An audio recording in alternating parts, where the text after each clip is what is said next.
That's the empathy in me. But I was trying to figure out, what would you do?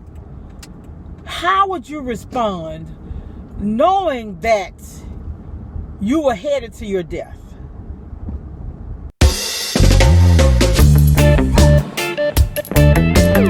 Good morning, good morning. Happy Thursday. It's Friday Eve. It's close to the weekend. This is just a 3-day work week for us. But how's everybody doing? Welcome all my new subscribers. And if you're over here watching and you haven't subscribed, what you waiting on? Come on and subscribe. Over on this channel, this is not a beauty channel. This is not a style channel. We just talk about events, inspirational things, overcoming obstacles, persevering through hard times. That's what it is over here, y'all. So feel free to subscribe. If you have any questions about anything, feel free to ask. I got some more content I'm coming with. It's just that when I work sometime, I'm not physically but mentally exhausted, so I just can't. If y'all see me take, because I love doing this, like I told y'all, it's a ministry, just like cooking is a ministry.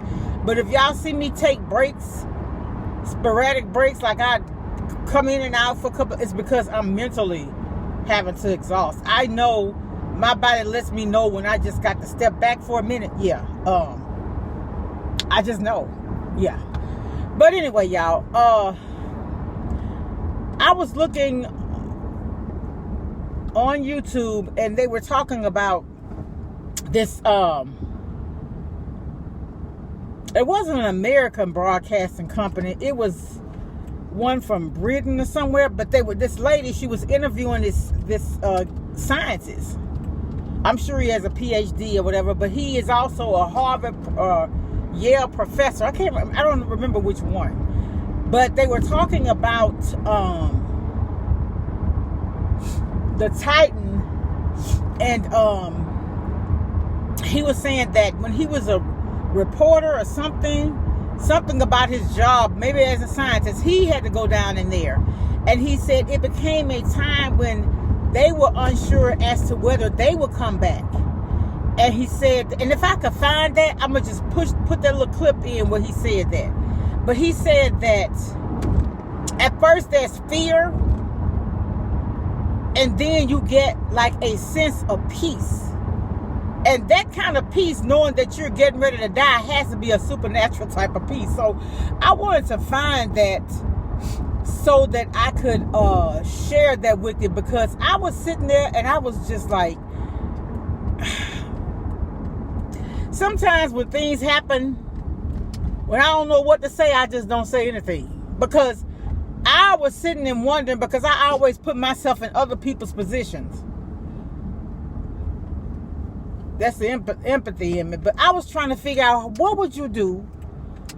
How would you respond knowing that you were headed to your death? You know that. You know that in the next instance, you're going to be dead. What do you do? So I'm going to come back. I want to talk about that. Hey, y'all. Welcome all my new subscribers. Oh, and I wanted to say thank you to everybody who,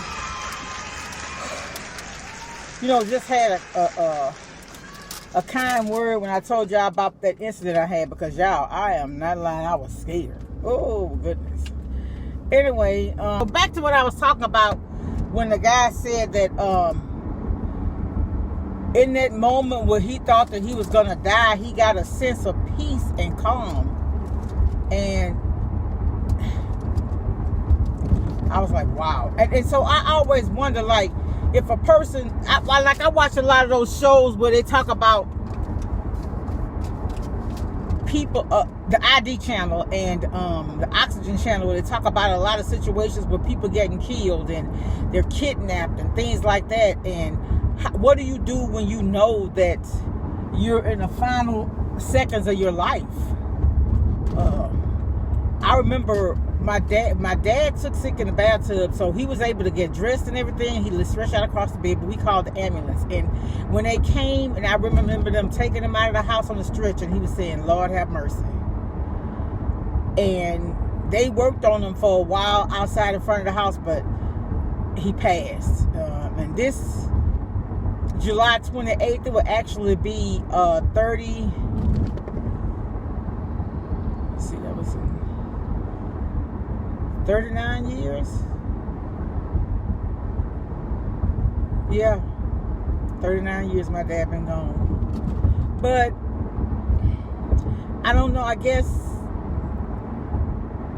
at that time you call out to God, and just like I did when I didn't know what to do, and when that pill wouldn't come up, and I remember saying, oh Lord, but I didn't say Lord help me. But soon, I promise y'all, as soon as I said Lord help me, that pill went down. Woo, Jesus.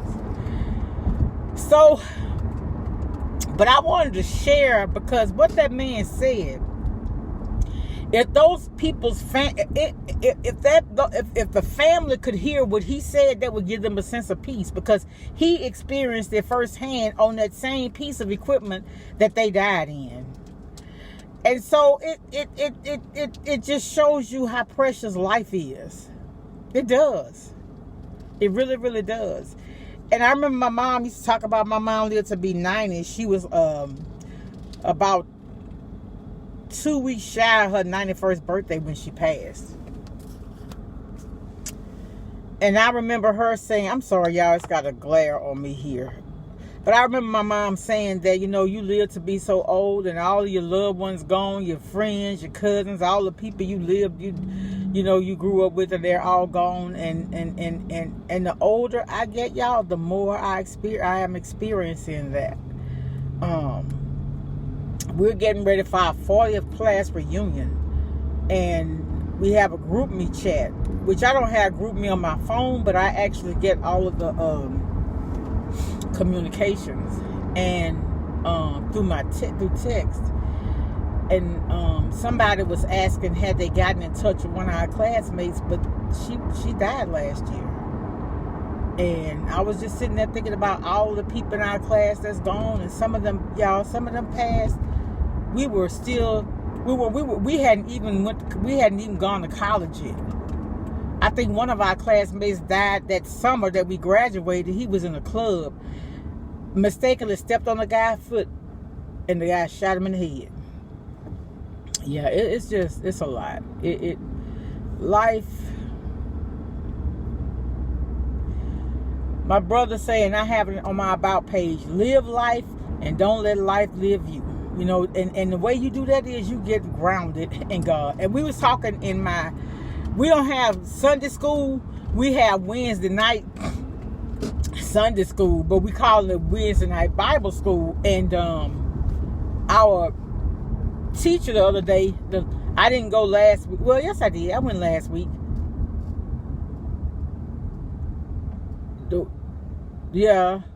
Last week. We didn't have it last night because our pastor's out of town. So and then we got a lot of church members out of town. That's really the reason why we didn't have it. But she was saying, you don't want to just throw God down people's throats. So and I hope y'all don't feel like I'm doing that, but I'm just telling y'all, giving you testimonies or situations that have happened in my life and other people's life, and just showing you how, through the grace of God, through His grace and mercy, and through having an intimate relationship with Him, that person was able to come through. So I don't want to just be shoving God down your throat, but I just want you to get in His presence. Yeah, I just know from my own experience that it'll make your life better. It will. It has mine. So that's the place I'm coming from, because I know people are hurting, and sometimes, man, you don't know what to do. Call on the Lord. I know for a fact, just here a couple of weeks ago. And y'all, the thing about it is, I had all that stuff in my house, in my car for the church. I had all of the cakes and brownies I had baked. I had to get all that to the church.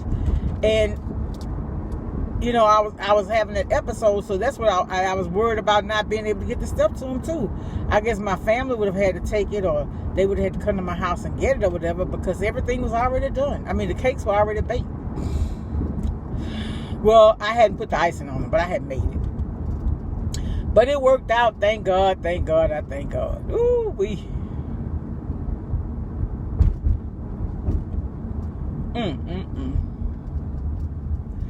All right, y'all, that's all I want to come back on and talk about. I want to find that, and I may add some more to this after I let y'all hear what that man actually said. It was so profound. All right, I'll be back, y'all. Bye. I'm alive and breathing, living my best life. Love is on my